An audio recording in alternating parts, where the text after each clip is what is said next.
दुर्भाग्य ये है कि इस देश में पढ़े लिखे लोग गद्दार हैं, बहुत ज़्यादा लोग जो सरस्वती के उपासक हैं। इस देश में बहुत से ऐसे लोग हैं जो बड़े बड़े पदों पे हैं, आपको पता ही है। हर समय मैं सम्मान करता हूँ कि उन लोगों ने पढ़ लिख के जो है, और देशों में पढ़ लिख के लोग अपने देशों के आदर्श ऊँचे करते हैं। इस देश में आपको पता है, जब भी कोई व्यक्ति पकड़ा जाता है उसके पीछे की जब कहानी निकलती है, तो मुझे लगता है कि जैसे एक इस्लामिक आतंकवादी व्यक्ति डॉक्टर भी था, फिर भी उसने आतंकवाद का रास्ता चुना था, वैसे ये लोग भी एक आतंकवादी हैं जो इतना पढ़ने लिखने के बाद से देश के आम जनमानस का पैसा घोटालों में और इस तरह से जो है आईएएस पीसीएस के नाम आते हैं। मैं नेताओं को नहीं जानता हूँ किसी को। मैं ये सोचता हूँ कि जिन्होंने आईएएस पीसीएस की तैयारी की और इतने शिद्दत से पढ़ाई की होगी, और वो फिर वहाँ जाके ये करते हैं। यही हंडिया का शायद था वो मुकदमानामा, तो उसमें उस मुकदमानामा में लिखा हुआ था कि दशरथ प्रसाद के बेटे राम प्रसाद और लक्ष्मण प्रसाद की ज़मीनी विवाद में लक्ष्मण प्रसाद ने राम प्रसाद को कुल्हाड़ी से मार दिया, और कुल्हाड़ी से मारा, घटनास्थल पर उनकी मौत हो गई। तो वो हमारे मित्र थे, उन्होंने हमसे बोला कि तुम किस राम की बात करते हो, वो राम कलयुग का। तो ये अवस्था है। और हमारे एक आइडल थे, जो मैं अभी बता रहा था आपको, कि 2018 में उन्होंने 111 दिनों का उपवास किया, अनशन किया, और गंगा को बचाने के लिए, जीडी अग्रवाल जी। तो उनको इस देश ने जो है गंगा पुत्र न जानते हुए उनको भुला दिया। मैं तो उनको भारत रत्न और पद्म भूषण वगैरह रत्नों से भी बोलता हूँ कि कम है अगर उनको दिया जाए। तो वो लोग हमारे जीवन में, आप सबको नहीं पता हो शायद, उन लोगों ने गंगा के बेटे होने का और इस देश के नागरिक होने का दायित्व निभाते हुए अपनी जान निछावर कर। आज हमारे एक और आइडल है पीपल बाबा, उन्होंने 2.5 से 3 करोड़ पीपल लगा के पूरे भारत में इतिहास रचा है। उनका नाम स्वामी प्रेम परिवर्तन है। साधु हैं पर वो पैंट शर्ट पहनते हैं, वो बनावटी जीवन नहीं जीते हैं और किसी उसमें अपवाद ग्रसित कपड़े नहीं पहनते हैं। तो हमारा भी दायित्व बनता है कि समाज का रोटी पानी खा के समाज के लिए कुछ हम जो है कुछ करें। हमारे कृपालू जी महाराज थे, यही कंडा प्रतापगढ़ के रहने वाले, उनको लोग भूल चुके हैं, उनके ऑडियो टेप्स नहीं सुन रहे हैं। उन्होंने भी ओशो के समय में ऑडियो टेप्स बनाए। आज का यंग जनरेशन ब्लड जो है ओशो को सुन रहा है। ओशो कहीं पहुंचाते नहीं, अच्छे दार्शनिक हैं पर वो कहीं पहुंचाते नहीं है। वो रास्ते कहीं उनके भटकाव वाले हैं, मतलब वो चलना तो सिखा देते हैं पर कहीं उनका मार्ग जाता नहीं। और हमारे ही सारी ग्रंथों से उनकी वाणी जुड़ी हुई है। राम यहाँ लोगों के मन मंदिर में रहते हैं, लोग पत्थर के मंदिरों में बना रहे हैं, तो बड़ा दुर्भाग्य मैं ये समझता हूँ कि लोग पत्थरों के मंदिरों में क्यों देखते हैं। और राम की मंदिर नहीं, राम का विचार होना चाहिए जीवन में। हमारे देश में देवालयों से ज़्यादा विद्यालयों की ज़रूरत है जो राम की अंतरात्मा को फिर से जीवंत कर दें, और राम बनने के लिए हर घर में एक बड़ा भाई तैयार हो जाए। और हमारे देश का जो भ्रष्टाचार में 13वें नंबर पर स्थान है और राम राज की संकल्पना में 173 नंबर पे है। तो पता नहीं ये आंकड़े ठीक हैं गलत हैं, जो भी हैं, क्योंकि काफ़ी साल मैं साइकिल चलाता रहा तो मैंने किसी चीज़ से जुड़ाव नहीं की, पर मुझे लगा कि देश में बहुत सी चीज़ों का जो है दिखावा हो रहा है, तो मैं भी एक प्रारूप, एक नाटक के रूप में, अगर वनस्पतियों के लिए, वनस्पति विज्ञान के लिए, चाहे नदियों के लिए, तो हमने भी बोला कि चलो कोई बात नहीं, आप साक्षात्कार पूछे ना तो हम दे ही देते हैं साक्षात्कार। पर अपनी नज़रों के हीरो बनने के लिए बहुत संघर्ष करना पड़ता है। हाँ, बाबर इस देश के नैतिक मूल्यों पर उतरने वाला आदर्श नहीं है। वो आक्रांता के रूप में जाना जाता है, नाम से ही बाबर के नाम से ही आप समझ लीजिए। बाकी मैं उस पर बहुत कुछ नहीं आपसे कह सकूँगा। अच्छा ये बताइए, जो बाबर मस्जिद के नाम से वो लोग बोल रहे हैं, क्या ये अब्दुल कलाम के नाम से नहीं हो सकता था? ये न्यू नहीं रखी जा सकती थी? हाँ, ये आपकी बात आपके हिसाब से बहुत अच्छी है, मुझे भी लग रहा है। हाँ, मेरा भी सपोर्ट है इस पे। नमस्कार, आप देख रहे हैं रिपब्लिक प्रयागराज न्यूज़ और मैं साक्षी सिंह। इस वक्त हम मौजूद हैं संगम नोस पे। संगम नोस से हम लोग होते हुए जब जा रहे थे तो हमारी नज़र पड़ी एक कुटिया पे, जहाँ पे आप देख सकते हैं। हम अनुरोध करेंगे अपने कैमरामैन से कि वो दिखाए कि चारों तरफ हरियाली है। और हमने इनसे बात की तो पता चला कि यहाँ पे जो बाबा है वो रोज़ पेड़ पौधे लगाते हैं, और इनका कहना ये भी है कि जो बाबा है वो साइकिल से आते हैं। तो चलिए हम बाबा से बात करते हैं कि वो साइकिल से क्यों आते हैं, उनका क्या महत्व है, मतलब क्या ये चीज़ लगाने का क्या संदेश लोगों को देना चाहते हैं। तो आइए उनसे हम कुछ बातें करते हैं। बाबा जी, आपका नाम? राम बाहुबली दास। बाबा जी, हमने सुना आप साइकिल से आते हैं, तो उसका क्या, आप लोगों को क्या संदेश देना चाहेंगे? साइकिल से असल में पोर्टेबिलिटी है, उसमें हम पेड़ रखते हैं अपने ना, और दूसरी गाड़ियों में नहीं। और ऊर्जा को ठीक तरीके से जो ग्रीन एनर्जी है उसके लिए हम सोचते हैं बच्चों को, समाज को, जिस यात्रा के साथ हम जुड़े हैं, तो उसमें किसी और गाड़ी से चलना या किसी और चीज़ से चलना मेरे लिए, और मैं तो ऐसा है कि फ़कीर हूँ, तो मेरे पास इतना अफोर्डेबल कुछ है भी नहीं, तो साइकिल से चलना मेरे लिए मजबूरी नहीं है, मतलब वही है मेरे जीवन में। और कई वर्षों हो गए, थोड़ी यात्रा मेरी रहती है हिमालय में, थोड़ी नीचे ये यात्रा रहती है, तो 4-6 महीना साइकिलिंग करके गांव-गांव, स्कूलों तक जाता हूँ। तो आपके साइकिल पे रोज़ हमेशा प्रतिदिन आप फूल लगाते हैं? हाँ, पेड़ लेके जाता हूँ। मेरे साइकिल में 4-5 पेड़ रोज़ खरीदता हूँ नर्सरियों से, जो दक्षिणा मिलती है ना, उस दक्षिणा से रोज़ मैं उसका प्रयोग जो है पेड़ लगाने के लिए खरीद लेता हूँ। और 4-5 स्कूल, जितने स्कूल पहुँच जाऊँ, तो रोज़ ये मेरा एक प्रयास रहता है बच्चों से मिलना। उनको ही मैं सोचता हूँ कि वो निराकार ब्रह्म के स्वरूप में रहते हैं, और उनको बताना, क्योंकि बड़े लोगों को समझाना प्रकृति के लिए, नदियों के लिए बड़ा दूभर है। लोग मानते नहीं हैं, पर बच्चों में और उनके स्कूलों में पढ़ाया तो जाता है, पर बहुत उनकी अंतरात्मा में इसकी विवेचना नहीं होती है और चेतना नहीं होती है। तो हम प्रयास करते हैं कि आप जो है थोड़ा सा अच्छे से भाव करें, उसको समझें। तो बच्चों को मैं इसलिए बहुत जागृत करता हूँ इस विषय को लेके, और मैंने पेड़ों को अपना चेला ही बना रखा है। अच्छा, अच्छा। तो ये चेले क्या है कि मैं 300 से ज़्यादा जिलों में, 300 से 400 के बीच में मैंने याद भी नहीं किया है, तो उतने जिलों तक मैंने लगा दिया। तो कई जगहों पर मैं संकल्प करा के लगवाता हूँ, जनेऊ उन्हें पहना देता हूँ कि मेरे जाने के बाद से ये आपके बच्चे हैं और इन पेड़ों को आप गार्जियन के रूप में एक्सेप्ट कर लीजिए। तो उन लोगों को मैं संकल्प करा देता हूँ। यहाँ भी एक पेड़ देख के 11 पेड़ों का संकल्प करा रहे हैं प्रयाग में, माघ में। ये हमारा यहाँ का भी सत्र जो है, इसीलिए हम यहाँ आए हैं कि पिछले साल कुंभ में आए थे हिमाचल से साइकिलिंग करते हुए यहाँ पे।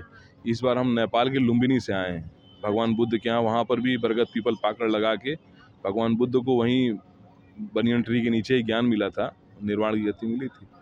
तो मुझे लगा कि इस बार पूर्वांचल रीजन के सारे स्कूलों में तो नहीं जा सका, पर सभी जिलों में पूर्वांचल के गया, और फिर नेपाल से यात्रा करते हुए कुछ बिहार के मध्यवर्ती क्षेत्रों में ये माघ मेले में साइकिलिंग करते हुए नेपाल से आया। बाबा जी, आपने कहा कि आप नेपाल से आए हैं और नेपाल से यहाँ आने का आपका यात्रा कैसा रहा? यात्रा टफ थी। बीच में काफ़ी ठंड भी बढ़ गई थी, तो मैंने देखा कि भाई अब थोड़ा और तेज़ करके यहाँ पहुँचना है साइकिलिंग करके, क्योंकि दिन में भी साइकिलिंग करते समय थोड़ा ठंड होती है। हालांकि मैं हैबिचुअल हूँ, पहाड़ों में रहता हूँ बहुत, पर नीचे सुविधाएं नहीं होती ना। रोज़ टेंट लगाता हूँ, कैंप लगाता हूँ, कहीं रुकने के लिए शेल्टर लगाता हूँ, उसमें दिक्कत होती है। तो बाकी तो और सब बहुत अच्छा था। यहाँ तक पहुँचने में अंदर में एक ऊर्जा भी थी कि मैं माघ मेले में जा रहा हूँ। यहाँ भी बहुत ऊर्जा का सत्र है, कल्पवासियों की ऊर्जा है, तपस्या करने वालों की, तपोनिष्ठ लोगों की ऊर्जा है। तो मैं इसी विचार से जो है अपना इस यात्रा तक पहुँच पाया, और इस जगह पे आके लोगों को संकल्प करा रहे हैं कुछ वृक्षों के लिए। बहुत कम वृक्ष मैं ले आया हूँ, तुलसी, रुद्राक्ष के। और आज विवेकानंद जी की जयंती है, युवा दिवस है, तो आज भी हम लोगों ने एक जगह सिंदूर की वृक्षों का वितरण किया है, रुद्राक्ष के वृक्षों का। थोड़ा मोड़ा हम लोगों ने हल्के फुल्के प्रयासों में लोगों को गंगा के लिए और धरती माता के लिए याद दिलाना चाहते हैं कि हम इन्हीं सब की संतानें हैं, और हम भौतिक जगत में ज़्यादा अपने जीवन में जो है इन सब चीज़ों को भूल के, इन सब चीज़ों को जो है अपने जीवन से एकदम दरकिनार करके जो है ठीक नहीं कर रहे हैं। बस इतना ही मैं करता हूँ, इतना प्रयास है मेरे जीवन का, थोड़ी थोड़ी यात्राओं के साथ में लोगों को जागृत करते हैं। बाबा जी, जैसे लोग आजकल पेड़ पौधे काट रहे हैं, पेड़ पौधों को अपने यहाँ से हटा रहे हैं, वहाँ पे बड़ी बड़ी बिल्डिंग्स बना रहे हैं, बड़ी बड़ी कंपनीज बना रहे हैं, तो उस पे आपका विचार क्या है? देखो, पेड़ पौधे हमेशा मनुष्य जाति और जितने जीव जगत के जीव जंतु हैं सभी के लिए उपयोगी हैं, और हम सभी का भोजन और हम सबकी सांसें, हम सबके जीवन के जो जलवायु का जो कारक है वो ये पेड़ पौधे ही हैं। तो कुल मिला जुला के आप जब विज्ञान की गति से समझना चाहें, चाहे अपने जीवन के एक आध्यात्मिक गति से समझना चाहें, तो इन पेड़ पौधों से ही हम सब मनुष्यों का जीवन जुड़ा हुआ है। तो हम सब इससे लाभान्वित हैं, तो हम इनका उपयोग करते हैं। पर जिस चीज़ का हम उपयोग करते हैं उसके उपयोग की सहभागिता हमको विचार में रखनी चाहिए। हमको उसके प्रति जो है उत्तरदायित्व भी होना चाहिए कि हमने इस चीज़ का भोग किया है, उसकी जवाबदेही रखनी चाहिए। तो वर्तमान में जंगल, चाहे रोड इंफ्रास्ट्रक्चर डेवलपमेंट करने के लिए हो, चाहे इंडस्ट्रियल डेवलपमेंट के लिए हो, सभी तरह के विकास के कार्यों में अगर हम जंगलों को देख रहे हैं कि हम जंगलों के साथ में सही तरीके से हम जो है व्यवहार नहीं कर रहे हैं, तो ये जंगल और ये पृथ्वी हम सबके साथ भी वैसा ही व्यवहार करेगी जैसा हम इनके साथ कर रहे हैं। आज जो विश्व की 40% प्राणवायु समुद्रों से आती थी, वहाँ पर भी समुद्रों के अंदर में ऐसे रसायन और विकसित देशों के कचड़ों की वजह से वहाँ के कोरल रेप्टाइल्स मर रहे हैं। बहुत सी ऐसी रिपोर्टें और बहुत सी ऐसी चीज़ों से मुझे जानकारी है, पर मेरा संदर्भ जो है प्रकृति से परमात्मा की ओर। मैं बच्चों में ये जगाता हूँ कि हमारे असली देवी देवता ये वृक्ष हैं, जो हमसे ऑक्सीजन प्रोड्यूस करते हैं, आदान प्रदान करते हैं, और ये हमारा बुरा लेके हमको अच्छा देते हैं। तो इनके विचार, इनका जीवन, एक पेड़ पर कितने जीव जंतु, कितने पक्षी, उनका आहार, सभी चीज़ें जब उपलब्ध हैं और हमारे जीवन में उनकी क्या उपयोगिता है, तो उससे फिर मैं बच्चों को बताता हूँ कि असली भगवान, हमारे प्रत्यक्ष भगवान कौन है। बाकी तो फेक गॉड्स बहुत से बताए जाते हैं कि ये हैं, वो हैं, ये है।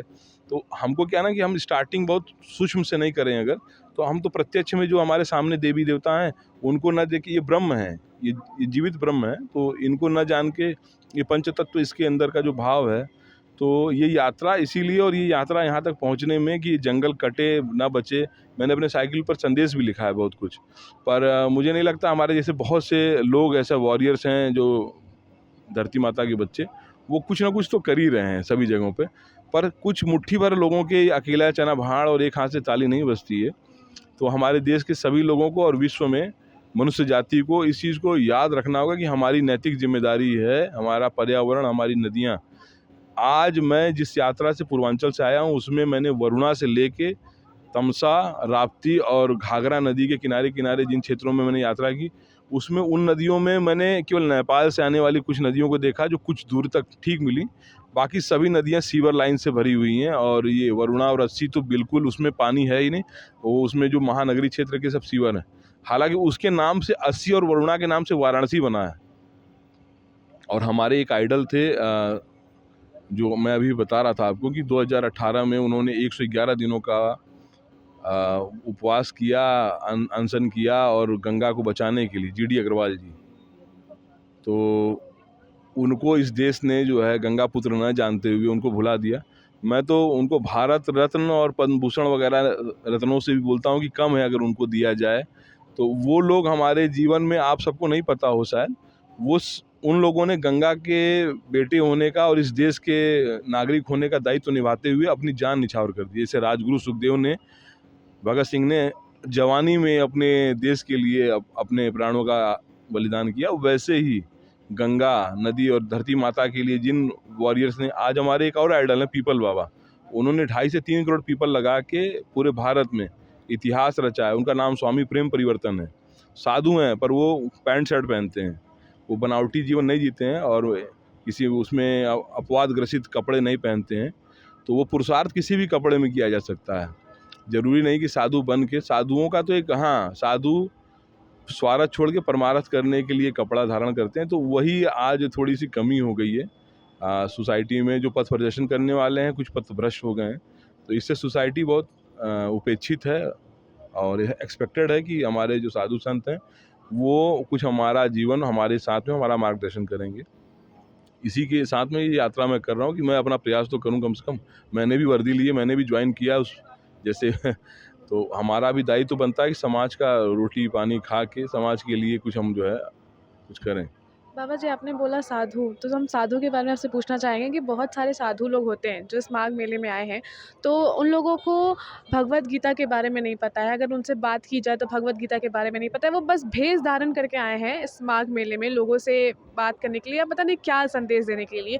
तो उन लोगों को आप क्या कहना चाहेंगे?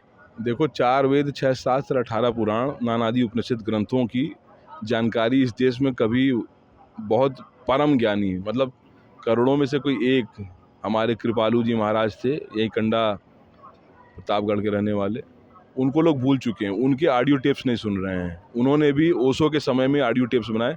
आज का यंग जनरेशन ब्लड जो है ओशो को सुन रहा है। ओशो कहीं पहुंचाते नहीं, अच्छे दार्शनिक हैं, पर वो कहीं पहुंचाते नहीं है। वो रास्ते कहीं उनके भटकाव वाले हैं, मतलब वो चलना तो सिखा देते हैं पर कहीं उनका मार्ग जाता नहीं। और हमारे ही सारी ग्रंथों से उनकी वाणी जुड़ी हुई है।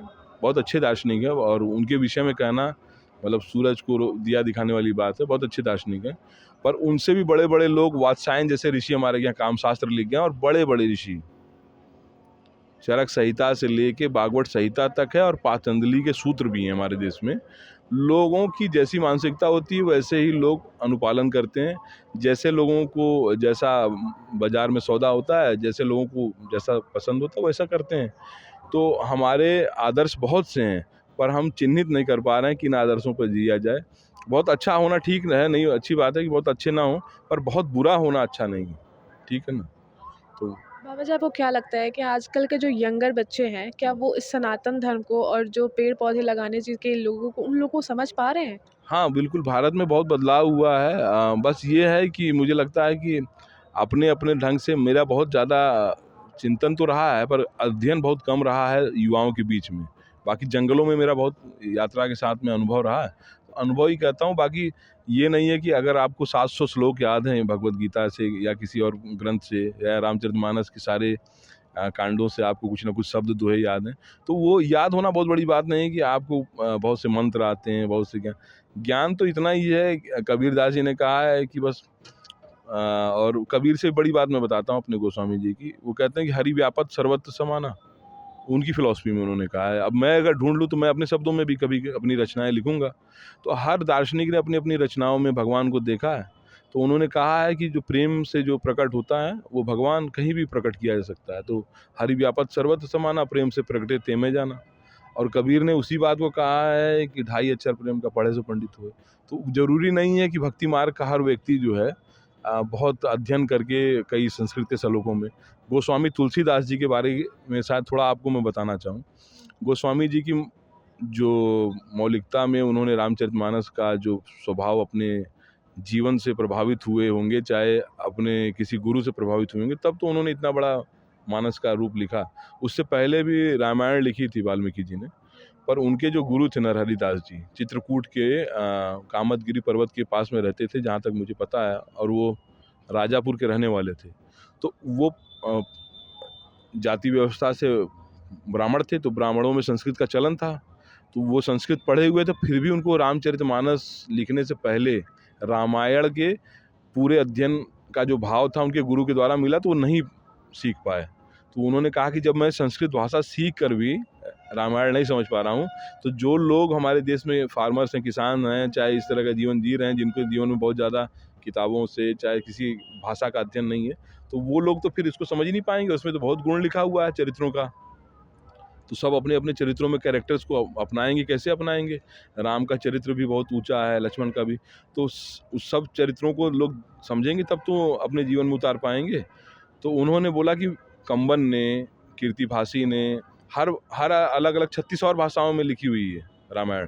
पर रामचरितमानस को अवधि में, जो भारत के मध्य में बोली जाने वाली भाषा थी, वो स्वामी जी को आती थी। उन्होंने जाके शंकराचार्य जी से आदेश लिया कि मुझे एक वो लिखना है, ग्रंथ लिखना है, टीका लिखना है उसके ऊपर में, रामायण के ऊपर में। तो उन्होंने बोला ठीक है लिखिए।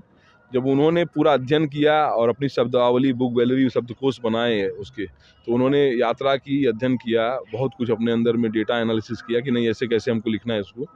फिर उसकी शांति के लिए उन्होंने जो हमारा काशी का संकट मोचन मंदिर है वहाँ पे अभ्यस्त रहे वो निरंतर। हनुमान जी से भी उन्होंने बोला कि मैं ऐसा कुछ बड़ा कार्य करने जा रहा हूँ, हनुमान जी मुझ पर कृपा कर दें। तो हनुमान जी की जो कृपा हुई उनके ऊपर में, तो सारा जग आज जानता है कि महाकवि और महाकाव्य रचयिता, उनका नाम उनके डॉक्टरेट के आगे लिखा हुआ है। तो गोस्वामी जी ने जब रामचरितमानस लिख लिया तो उनको संतुष्टि नहीं हुई। वो बोले कि संस्कृत से इसको मैंने अवधि में तो कर दिया, पर लोग इसको फिर भी पढ़ेंगे नहीं। लोगों ने बड़ा सम्मान भी किया और उनके ग्रंथ की वो भी हुई थी, मतलब उनकी समीक्षा हुई थी। तो काशी में विश्वनाथ मंदिर के कपाट खोल के उसको रख के उसके ऊपर में सत्यम शिवम सुंदरम लिखा हुआ मिला था। कई लोगों ने इनकार कर दिया था कि ये ग्रंथ जो है इन्होंने नहीं लिखा, इतने विद्वान नहीं है। तो उसका जो है सत्यापन उस विश्वनाथ मंदिर के अंदर में हुआ, जिसके ऊपर लिखा हुआ था सत्यम शिवम सुंदरम, जिसको भगवान शंकर ने खुद ही वेरिफिकेशन मतलब वैलिड किया उन्होंने। तो गोस्वामी जी तो बहुत अंदर से प्रभावित हो गया कि ये लिखा हुआ कैसे मिला, अंदर कपाट बंद था। तो उन्होंने इस भाव को और देखा कि अब अवधी भाषा में भी आ गई, पर अवधी भी लोग नहीं पढ़ते हैं। तो फिर बोले कि अवधी को भी कैसे पहुंचाया जाए लोगों तक। तो उन्होंने फिर रामलीला का मंचन करवाया। बनारस की रामनगर की रामलीला पहला मंचन था उनका काशी में। और काशी क्षेत्र में जैसे कोई व्यक्ति कहीं रहता है तो वहाँ के कुछ लोग मिल जाते हैं, तो वहाँ के कुछ विद्वान, कुछ पैसे वाले लोगों ने बोला कि चलिए महाराज एक तरह का नाटक रूप से ना इसका वो कराया जाए इन पात्रों का। तो रामलीलाओं का मंचन हुआ, भगवान राम से ले के सारे पात्रों को उसमें दर्शाया गया। पर लोग अब मूंगफली खाने जाते हैं रामलीला देख के तो फिर बात दूसरी हो जाती है। तो वो इसलिए किया कि कोई दशरथ बने, कोई राम बने। अभी हमारे एक मित्र थे, उन्होंने कोई सरकारी मुकदमा था, यही हंडिया का शायद था वो मुकदमा नामा, तो उसमें उस मुकदमा नामा में लिखा हुआ था कि दशरथ प्रसाद के बेटे राम प्रसाद और लक्ष्मण प्रसाद की जमीनी विवाद में लक्ष्मण प्रसाद ने राम प्रसाद को कुल्हाड़ी से मार दिया, और कुल्हाड़ी से मारा, घटनास्थल पर उनकी मौत हो गई। तो वो हमारे मित्र थे, उन्होंने हमसे बोला कि तुम किस राम की बात करते हो, वो राम कलयुग का तो ये अवस्था है। लक्ष्मण जिन्होंने 14 वर्ष तक जो है सीता को कभी नज़र उठा के नहीं देखा, चरणों से ऊपर में सोए नहीं लक्ष्मण, तो वो ये लक्ष्मण से उस कैरेक्टर के अंदर में कैसे। तो दुर्भाग्य है कि नाम तो रख दिया गया, तो वैसे ही संत तो बन जाते हैं लोग, आवरण तो बना लेते हैं, नाम रखने से कोई राम नहीं बन सकता। राम नहीं तू बन पाएगा। एक हमारे यहाँ का भजन है कि क्यों लेता बनवास रे जोगी, हैं तू शब्दों का दास रे जोगी, राम नहीं तू बन पाएगा, क्यों लेता बनवास रे जोगी। तो आते बहुत से लोग हैं इस फील्ड के अंदर में ना। संत का जीवन ये नहीं है कि भजन ही कर रहा, भजन तो उसका हो ही रहा है, गुरु ने उसको दे दिया है, एक मंत्र दे दिया, कंठी दे दी है, मार्ग बता दिया है, उसमें पुरुषार्थ कैसे करना है उस मंत्र के साथ में, अपने जीवन में आचरण के साथ में। तो पूर्वाश्रम के जो जीवन का जो भाव है उसको भी बदलने के लिए आपको प्रयास करना है। भाई हम किसी भी जीवन में थे, अब आप हमको देख रहे हैं ना कि एज अ कपड़ा जो क्लॉथ है हमारा गणवेश है, उसके हिसाब से आप हमको सिम्बॉलिक्स में देख रहे हैं कि नहीं महाराज जी संत हैं। हम पैंट पहन ले तो आप बोलेंगी। तो संत का स्वभाव लक्षण कपड़े से भी है और उसके व्यवहार से भी है। तो वो गुरु ने बताया कि भाई, हमारे गुरु ने बोला हम तुम्हें कौवे से हंस बना रहे हैं। अब हंस से तुम परमहंस तुम बन सकते हो पुरुषार्थ करके, ठीक है ना। और बाकी तो सफ़ेद रंग का तो बगुला भी होता है, तो बगुला डाउनफॉल भी हो सकता है तुम्हारा। तो वो कोई जो है अपने जो पूर्व आश्रम होते हैं उनसे निकल के हमारे गुरु ने हमारे अंदर नई प्राण प्रतिष्ठा की। जैसे एक मंदिर में मूर्ति बैठाते हैं, वैसे हमारे अंदर नई आत्मा, मेरा कुछ और नाम था पीछे, अब राम बाहुबली दास है। तो वो गुरु ने देखा, उन्होंने जो समर्थता देखी जीवन में, नाम वैसा रख दिया। अब वैसा पुरुषार्थ भी देना होगा हमें, अपने यूनिफॉर्म के हिसाब से समाज के जो हमारा सोशल वेलफेयर है उसके सात्विक स्वरूप में हमें पहचान करना होगी, हम किस दृष्टि से समाज के लिए कर रहे हैं। बहुत कुछ पता होने की जरूरत नहीं है, जितना है उसमें तो पुरुषार्थ शुरू कर दें। बाबा जी, आपने राम का नाम लिया, तो जैसे कि हमारे अयोध्या में राम मंदिर बना, तो उस पे बहुत लोगों ने बताया कि नहीं बनना चाहिए, नहीं बनना चाहिए, बहुत विरोध हुआ, तो उस पे आपका क्या कहना है? राम मंदिर पर भी मेरा बहुत ज़्यादा कुछ कहने का मन नहीं है। राम यहाँ लोगों के मन मंदिर में रहते हैं, लोग पत्थर के मंदिरों में बना रहे हैं, तो बड़ा दुर्भाग्य मैं ये समझता हूँ कि लोग पत्थरों के मंदिरों में क्यों देखते हैं। राम इस देश की मूल आत्मा है, और उस आत्मा को लोग मंदिर से क्यों जोड़ के देख रहे हैं। वो तो खैर उनका घर ही था अयोध्या, पर भगवान को इतने वर्षों तक इस देश में उपेक्षा करनी पड़ी, हमारे देशवासियों ने संघर्ष किया उस मंदिर को बनाने के लिए, ये भी बहुत दुर्भाग्य था हर कम्युनिटी के लिए, चाहे इस देश में कोई भी रह रहा हो। राम एक नैतिक मूल्य पे जीने वाला ऐसा पुरुषार्थ है जो मनुष्यों में जो सबसे सर्वोत्तम गति का पुरुषार्थ करने वाला जीवन हो तो राम के जैसा हो। और राम की मंदिर नहीं, राम का विचार होना चाहिए जीवन में। हमारे देश में देवालयों से ज़्यादा विद्यालयों की ज़रूरत है जो राम की अंतरात्मा को फिर से जीवंत कर दें, और राम बनने के लिए हर घर में एक बड़ा भाई तैयार हो जाए। वो राम की तलाश में कर रहा हूँ। इस राम राज की संकल्पना में नॉर्वे और स्वीडन जैसे देशों का नाम लिया जा रहा है, हैप्पी इंडेक्स में सुखी राष्ट्रों के उसमें नाम लिया जाता है। तो मुझे लगता है कि कितनी कोरी कल्पना है, और हमारे देश का जो भ्रष्टाचार में 13वें नंबर पर स्थान है, और राम राज की संकल्पना में 173 नंबर पे है। तो पता नहीं ये आंकड़े ठीक हैं गलत हैं, जो भी हैं, पर वर्तमान में इन सब बातों को मुझे लगता है कि हमारे देश में वाकई में इन सब चीज़ों पर विचार समाज का कम है। खैर हमारा टॉपिक ये नहीं है, हमारा टॉपिक तो आप समझ गए होंगे, पेड़ पौधों से जुड़ा हुआ है, नदियों से जुड़ा हुआ है। एक छोटा प्रयास है मेरे जीवन का कि अपने जीवन में हम अपने सारी भूमि गोपाल की बोल के हम न जिएँ, वसुधैव कुटुंबकम बोल के तो सब लोग कहते हैं। अब मैंने सोचा कि कोई आश्रम बनाने से अच्छा है कि पूरा भारत ही अपना घर है, इसीलिए ऐसे घूमते फिरते ऐसे साइकिलिंग करते हुए हम जी रहे हैं। बाबा जी, हम देख पा रहे हैं कि आप बहुत ही अच्छा कभी-कभी अपने शब्दों में इंग्लिश भी ला दे रहे हैं। बहुत अच्छा आप ऐसा लग रहा है कि बहुत नॉलेज है आपको। आपने कहाँ तक पढ़ाई की है? Kashi knowledge without college. कोई कबीरा की पढ़ाई जूता न टाई। कबीर किसी विद्यालय में नहीं गए थे पढ़ने। कभी पढ़ने नहीं गए आप? कबीर कभी नहीं गए पढ़ने, ही ना पढ़ने गए भी हो तो क्या लेना देना उसका। गुरु ने राम पढ़ाया, वो राम अभी राम की वाणी से निकल रहा है, राम राम। तो उससे कुछ भौतिक जगत के जो आप ये साक्षात्कार का इंटरव्यू कर रहे हैं, मैं इसलिए कह भी रहा हूँ कि मुझे इसका बहुत रुचि नहीं था, पर मुझे अब रुचि हुई कुछ वर्षों में, क्योंकि काफ़ी साल मैं साइकिल चलाता रहा तो मैंने किसी चीज़ से जुड़ाव नहीं की, पर मुझे लगा कि देश में बहुत सी चीज़ों का जो है दिखावा हो रहा है, तो मैं भी एक प्रारूप, एक नाटक के रूप में, अगर वनस्पतियों के लिए, वनस्पति विज्ञान के लिए, चाहे नदियों के लिए, तो हमने भी बोला कि चलो कोई बात नहीं, आप साक्षात्कार पूछे ना तो हम दे ही देते हैं साक्षात्कार। पर अपनी नज़रों के हीरो बनने के लिए बहुत संघर्ष करना पड़ता है, और हमारे जो आइडियोलॉजी में लोग हैं, और इस देश की, जिस राम की आप बात कर रहे थे, उस राम की उपासना, उस राम की विवेचना मेरे बस की बात नहीं है। फिर भी मैं उनके आदर्शों पे जीने का प्रयास कर रहा हूँ कि इस वर्दी के साथ में, इस कपड़े के साथ में मैं गलत ना करूँ, जिससे इस समाज में रावण ने भी इस कपड़े का उपयोग किया था, तो उनके गुरु ने उनको माफ़ नहीं किया, जिसने 10 बार अपना सर चढ़ा के दे दिया था। पर शंकर जी ने कहा कि उसने इस देश में इस मतलब भूमि पर ही बताया था। गंगा को उन्होंने वादा किया था, शंकर ने, जब गंगा को उतार रहे थे, जिस गंगा को आज हम पोल्यूशन में देख रहे हैं, जिसको हम साफ नहीं कर पा रहे हैं, तो उनके बेटे भीष्म भी थे गंगा के। वर्तमान के बेटे का नाम तो मैंने आपको बताया है, ज्ञान स्वरूप सदानंद जी नाम है उनका। तो वो जीडी अग्रवाल के नाम से उनको लोग भूल चुके हैं। उन्होंने गंगा के लिए आमरण अनशन करके अपनी जान दे दी।